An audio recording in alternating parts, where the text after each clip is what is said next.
Assalamualaikum warahmatullahi wabarakatuh.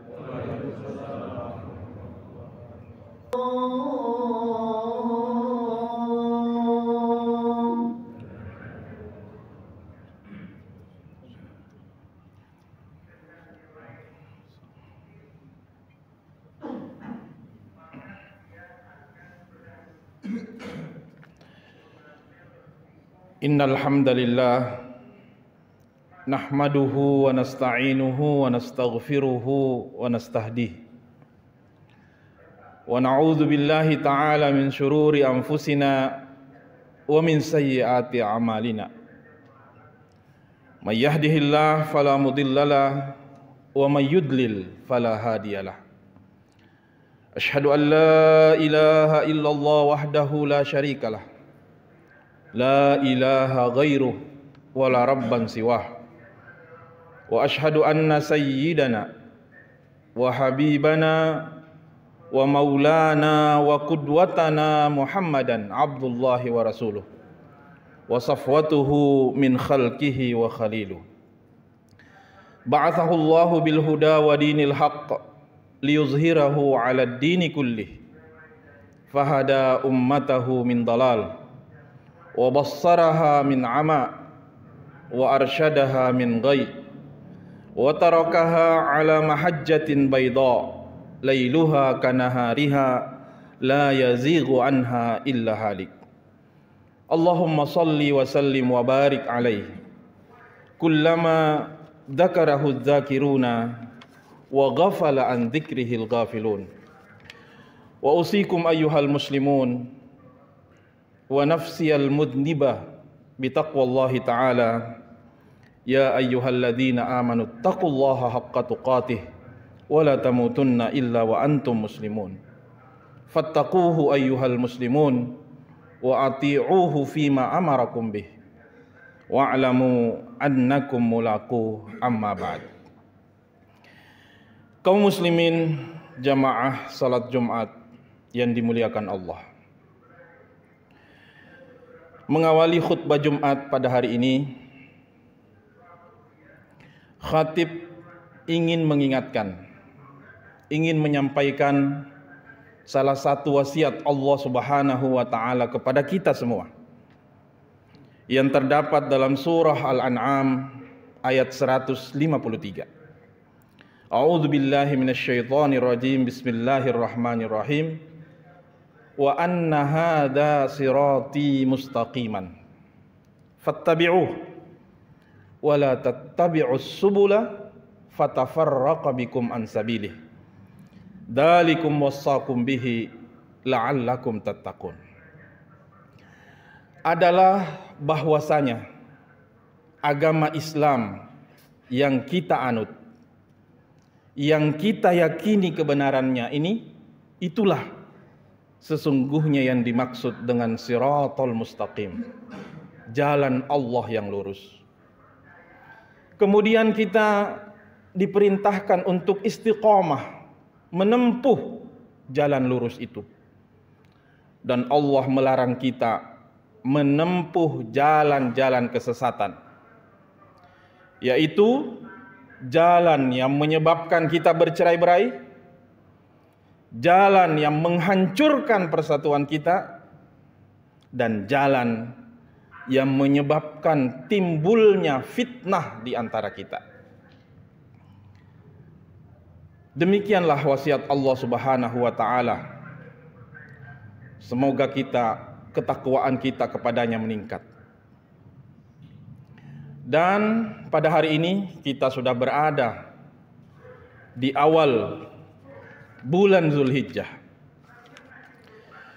Kita bermohon kepada Allah Subhanahu wa taala, khususnya kepada saudara-saudara kita yang akan menuju ke puncak pelaksanaan ibadah haji tahun ini, yaitu wukuf di Arafah.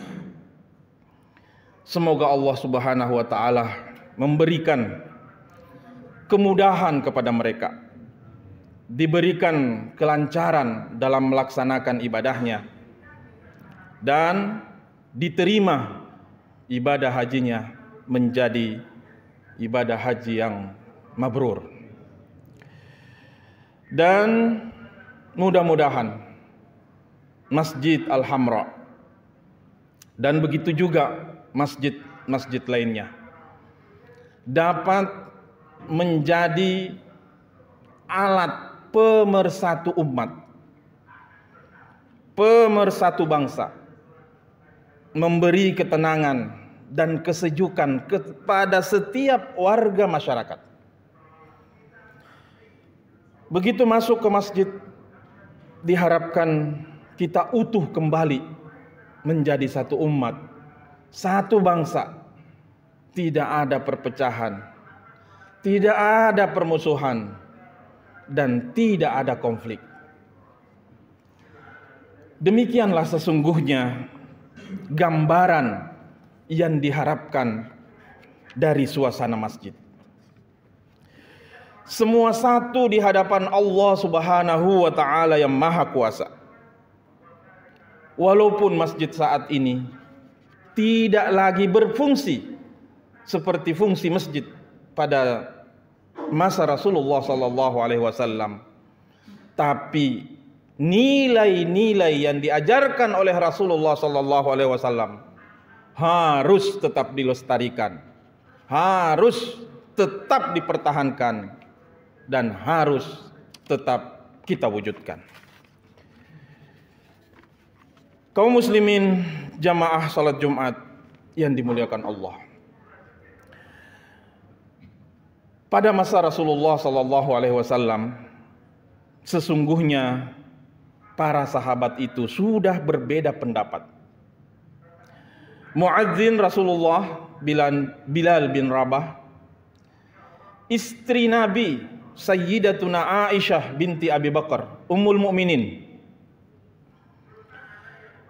dalam memahami agama itu cenderung dengan pemahaman yang kontekstual. Sementara sahabat lainnya seperti Abdullah ibnu Umar, Anas ibnu Malik, jika memahami apa yang bersumber dari Rasulullah sallallahu alaihi wasallam itu cenderung tekstual. Nah, kenapa terjadi perbedaan pemahaman yang menyebabkan perbedaan pendapat di antara para sahabat itu? Sementara kita tahu bahwasanya nabinya hanya satu, Al-Qur'annya pun satu, agamanya juga satu. Ternyata dalam Islam perbedaan pendapat itu adalah merupakan keniscayaan, sunnatullah. Dari dulu sampai sekarang ada ragam pendapat dalam Islam, sehingga perlu kedewasaan berpikir dan bijak dalam melihat varian-varian pendapat para ulama. Namun sebagian kita tidak siap menerima perbedaan pendapat tersebut. Mereka menganggap apa yang dipikirkan dan dipelajarinya adalah kebenaran final, sehingga tidak ada lagi ruang dialog dan diskusi. Akibatnya, orang yang berbeda pendapat dengan dia dianggap sebagai lawan dan musuh. Apabila kita mengkaji lebih dalam ajaran Islam, maka kita akan didapati di sana masalah fundamental, di mana pada wilayah itu kita tidak diperbolehkan untuk berbeda. Namun tidak semua ajaran Islam itu sifatnya fundamental. Ada banyak bagian-bagian dalam agama itu sifatnya tambahan, atau yang biasa diistilahkan dengan furu'iyah. Nah, kalau sudah masuk wilayah furu'iyah, disitulah kita dibolehkan berbeda. Dalam bidang akidah misalnya, di sana terdapat masalah yang sifatnya usul, fundamental, tapi juga ada masalah yang sifatnya furu'. Begitu pula dalam bidang ibadah, ada masalah yang sifatnya usul, tapi juga ada masalah yang sifatnya furu'. Keyakinan kita bahwa tidak ada Tuhan selain Allah, ini adalah masalah usul, fundamental, di mana kita tidak boleh berbeda. Tapi kemudian nanti ada tema pembahasan tentang Allah itu yang berada pada wilayah yang sifatnya furu', di mana kita boleh saja berbeda. Seperti dalam memahami ayat yang mengungkapkan tentang zat Allah Subhanahu wa taala dalam ayat 255 surah Al-Baqarah yang biasa kita sebut dengan ayat kursi. Wala yuhituna bi syai'in min ilmihi illa bima syaa wasi'a kursiyyuhus samawati wal ard. Apa yang dimaksud dengan kursi pada ayat ini? Apa benar-benar kursi sebagaimana kita mengenal konsep kursi? Atau kursi di situ maksudnya adalah kekuasaan Allah? Jamaah kaum muslimin, jamaah salat Jumat yang dimuliakan Allah. Dalam menafsirkan ayat ini, ada orang atau kelompok yang memaknai kursi itu, ya kursi, tidak boleh ditafsirkan menjadi kekuasaan. Kelompok ini memahami dan memaknai ayat atau hadis, kalau istilah kita sekarang, cenderung dengan pemahaman tekstual. Adapun yang menafsirkan kursi pada ayat ini dengan kekuasaan, maka mereka dalam memahami ayat dan hadis cenderung kontekstual. Dan jangan lupa bahwa dalam memahami Al-Quran membuka ruang adanya perbedaan. Seperti juga dalam memahami hadis memiliki peluang terjadinya perbedaan.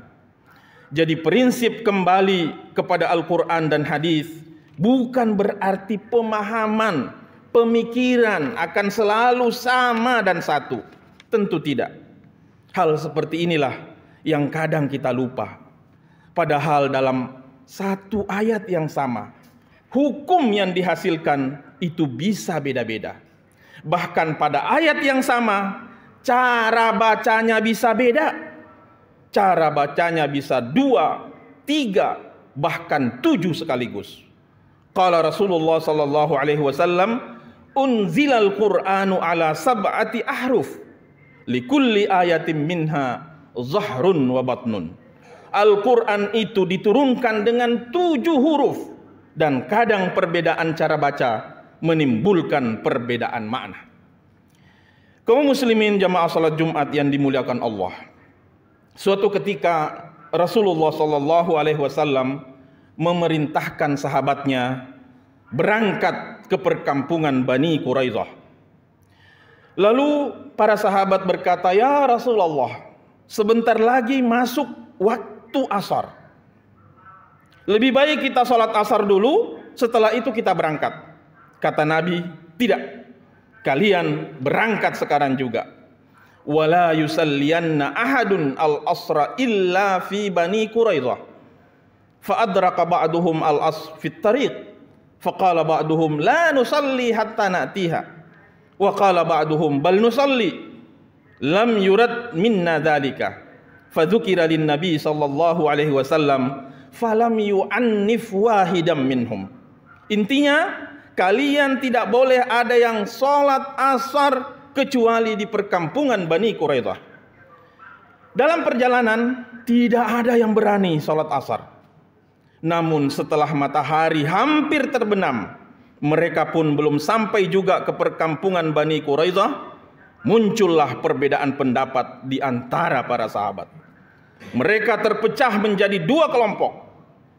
Kelompok pertama mengatakan, tadi waktu di Madinah kita tunda salat asar karena waktunya memang sangat luas. Sekarang waktunya sudah mau habis, sebaiknya kita berhenti salat asar dulu, setelah itu kita teruskan perjalanan. Alasannya bahwa salat asar itu fardu ain. Kalau kita tinggalkan dosa. Dan apa sih susahnya salat asar dulu, setelah itu diteruskan lagi perjalanannya? Tapi kelompok kedua mengatakan tidak bisa. Kata Nabi, la yusalliyanna ahadun al-asra illa fi Bani Quraidah. Tidak Tidak ada yang boleh salat asar kecuali setelah sampai di perkampungan Bani Quraidah. Berarti walaupun sudah masuk waktu maghrib, waktu isya sekalipun, kita tidak boleh salat asar. Salatnya nanti kita ganti ketika sudah sampai di perkampungan Bani Quraidah. Sebab begitulah bunyi perintah dan ketentuan dari Nabi. Kira-kira kalau kita ada di tengah mereka, kita akan ikut kelompok yang mana? Yang berhenti salat asar dulu atau yang jalan terus? Nah, ini kisah sangat menarik untuk menyebutkan contoh bagaimana perbedaan pendapat yang terjadi di depan hidung Nabi sendiri. Karena sampai para sahabat itu pulang ke Madinah, urusan salat asar yang benar seperti apa itu belum selesai. Mereka saling melaporkan kepada Nabi dan saling mengklaim kebenaran pendapatnya. Kemudian Nabi menengahi. Fadzukira dzalika lin-nabi sallallahu alaihi wasallam falam yu'annif wahidan minhum. Kata Nabi, kelompok yang berhenti salat asar baru kemudian meneruskan perjalanan itu pendapatnya benar. Dan kelompok yang jalan terus dan tidak salat asar kecuali setelah sampai di perkampungan Bani Quraidah, kata Nabi, kalian juga benar. Jadi dua-duanya benar dan tidak ada yang salah. Lalu kenapa kita ribut seakan merasa kita yang paling benar? Orang lain kalau tidak sama dengan kita, bawaannya ingin disalah-salahin. Ternyata oleh Nabi juga dibenarkan. Kaum muslimin jamaah salat Jumat yang dimuliakan Allah, inilah yang perlu kita pahami saat ini. Karena umat Islam kadang tidak tahu siapa saudara, siapa kawan, dan siapa lawan. Akhirnya yang seharusnya dijadikan saudara malah dijadikan lawan. Saudara kita adalah siapa saja yang bertauhid, berkeyakinan dan berakidah tidak ada Tuhan selain Allah, dan Nabi Muhammad adalah Nabi dan Rasul Allah, penutup para Nabi. Apapun organisasinya, apapun partainya, apapun kelompoknya, dia adalah saudara kita. Meskipun kita berbeda, sesungguhnya kita hanya berbeda sudut pandangnya saja. Selama kita saling menghargai, saling menghormati, saling menjaga lisan, tidak saling membenci, tidak saling mengkafirkan, insya Allah masuk surga semua. Saling mengkafirkan ini acap kali terjadi lantaran berbeda pendapat. Kata-kata kasar pun dikeluarkan untuk menunjukkan ketidaksetujuan terhadap pendapat yang dilontarkan orang lain. Padahal berkata kasar dalam Islam itu dilarang, apalagi bila kata kasar itu menyakiti orang lain. Al-muslimu man salimal muslimuna min lisanihi wa yadihi. Muslim sesungguhnya itu adalah orang yang mampu menjaga orang lain dari lisan dan tangannya. Perbedaan pendapat itu tidak menyebabkan kita jadi kafir. Namun kalau kita saling mengkafirkan, kata Rasulullah sallallahu alaihi wasallam, "Idza kaffara ar-rajulu akhahu faqad ba'a biha ahaduhuma." Barang siapa yang menuduh saudaranya kafir, maka salah satunya akan menjadi kafir beneran. Seorang muslim mestinya bisa menahan diri dan tidak mengeluarkan kata-kata yang menyakiti orang lain. Karena pada hakikatnya Islam itu adalah penyelamatan, kedamaian dan keamanan. Tidak ada gunanya beragama, tapi orang lain selalu terganggu dengan kehadiran kita. Perbedaan itu sesungguhnya bukan alasan untuk saling berseberangan dan membenci. Indonesia dengan Bhinneka Tunggal Ika telah membuktikan bahwa perbedaan bisa menjadi kekuatan kita untuk bersatu sebagai bangsa yang harmonis. Ini terus terang kami sampaikan karena perbedaan pendapat seringkali memicu pertengkaran dan konflik, apalagi di tengah panasnya kontestasi politik. Dan ketika kita gagal memahami makna perbedaan, maka ketika itu pula lah agama menjadi senjata yang ampuh untuk membangkitkan dan menjadi pemicu timbulnya permusuhan di antara kita, di mana agama diperalat sebagai senjata politik untuk memperebutkan kekuasaan. Dan ketika politik itu menunggangi agama, maka kejahatannya akan nampak terhormat. Kaum muslimin, jamaah salat Jumat yang dimuliakan Allah, kalau ada kalimat yang bisa saya jadikan kesimpulan dalam khutbah singkat ini, maka saya akan katakan bahwa perbedaan itu sudah ada di masa Nabi, dan oleh Nabi dibiarkan, bahkan diakui sebagai kebenaran juga. Maka perbedaan pendapat yang sifatnya furu'iyah, sekali lagi saya tegaskan, perbedaan pendapat yang sifatnya furu'iyah, kebenaran itu bisa 2 atau 3 sekaligus, berbeda tapi semuanya benar. Barakallahu li wa lakum fil Qur'anil azim wa nafa'ani wa iyyakum bima fihi minal ayati wadh-dhikril hakim. Aqulu qawli hadza wa astaghfirullahal azimal jalil li wa lakum wa lisairil muslimina min kulli dhanbin fastaghfiruhu innahu huwal ghafurur rahim. Allah